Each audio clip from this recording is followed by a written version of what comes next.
Pemirsa, perdagangan saham di Bursa Efek Indonesia baru saja berakhir dan kita akan membahasnya bersama analis Mega Capital Indonesia.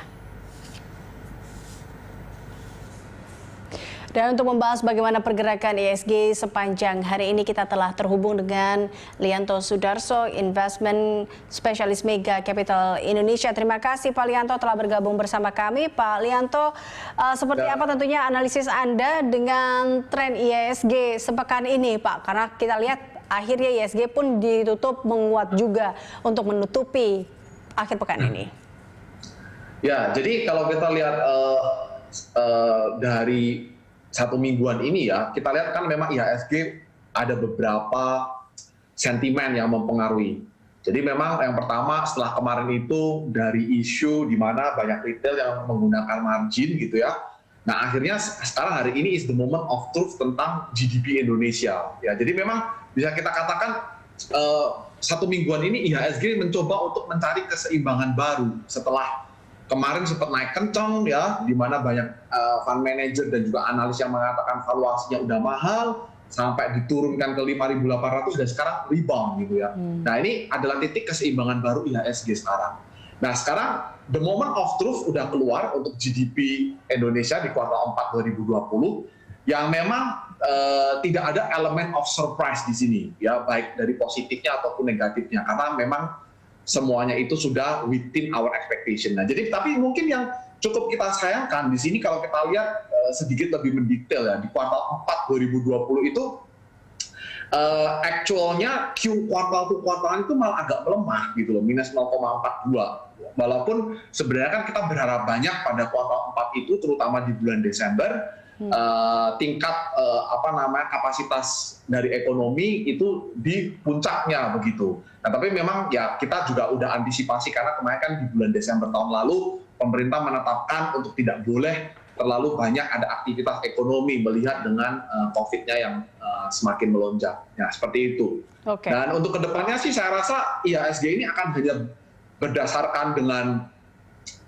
tapi hari ini setelah tadi ya IHSG ini sempat sideways gitu ya, tapi last minute memang IHSG terbantu sedikit dengan sentimen di mana media mengatakan bahwa Tesla sudah mulai mengirimkan proposal untuk pemerintah Indonesia begitu.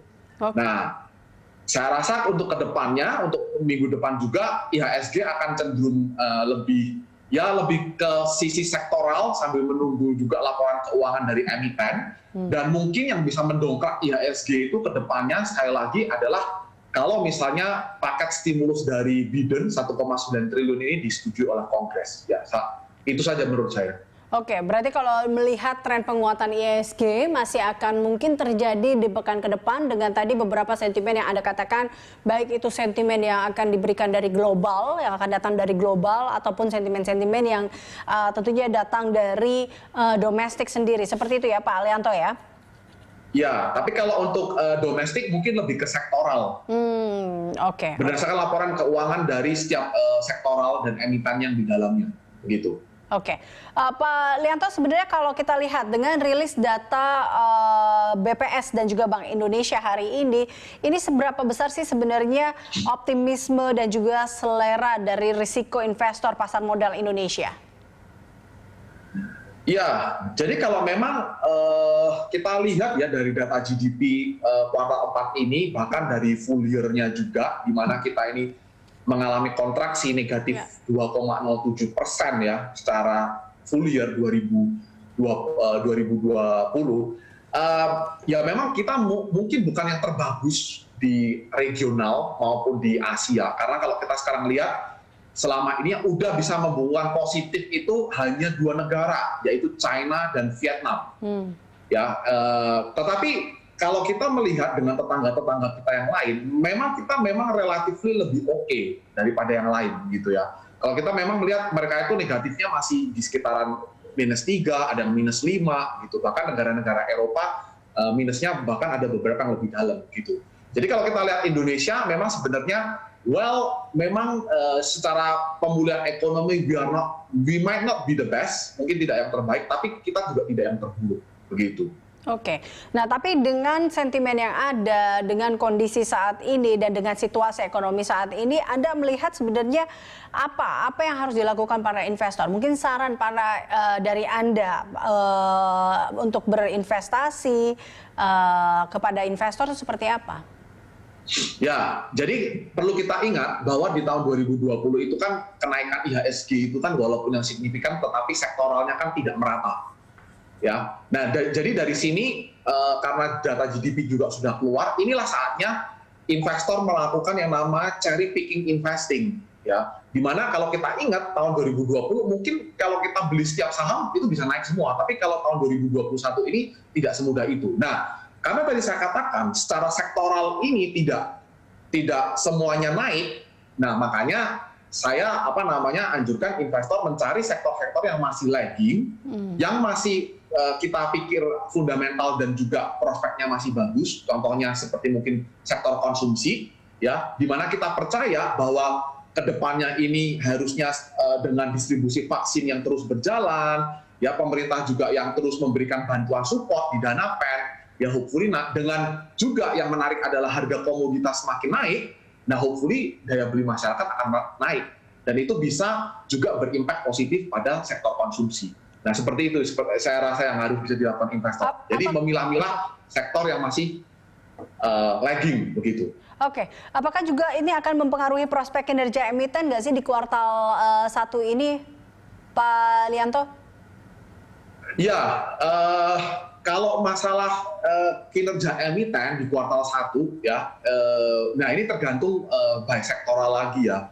Jadi memang kalau sektoral yang udah cukup ngetren kemarin seperti seperti yang konstruksi atau mungkin yang berkaitan dengan nikel-nikelan ini atau brand teknologi, saya rasa ya harganya udah cukup mahal gitu. Tapi memang ya di kuartal 1 ini yang ya again kita harus lihat juga progresnya ke depan.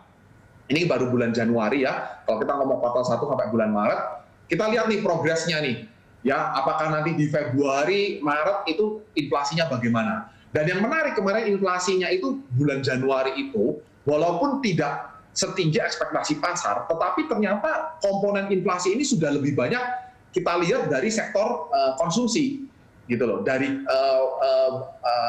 harga pangan, oke, dan juga salah satunya tembakau di dalamnya. Nah, kalau ini terus berlanjut, ini kan berarti kan adalah salah satu tanda bahwa the rise of consumption, naiknya purchasing power dari orang-orang gitu. Oke. Pak Lianto, ini kalau ini ya, tadi kita di awal Anda mengatakan terkait dengan ekonomi Amerika Serikat, optimisme prospek positif ekonomi AS sendiri. Seberapa besarkah sebenarnya ekspektasi dan juga stimulus pemulihan AS ini akan mempengaruhi pergerakan IHSG kita? Ya, saya rasa yang pertama, saya rasa Biden dengan komposisi parlemen Demokrat sekarang di Kongres Amerika yang cukup kuat, dan juga Janet Yellen sebagai Kemenq-nya, saya rasa paket stimulus 1,9 triliun itu kemungkinan besar akan disetujui. Walaupun sekarang ya banyak kontroversial dari sisi Republikan-nya. Tapi saya rasa kedepannya masih akan disetujui. Nah, impact-nya untuk Indonesia pasti sangat banyak, karena begitu paket stimulus ini dikeluarkan, otomatis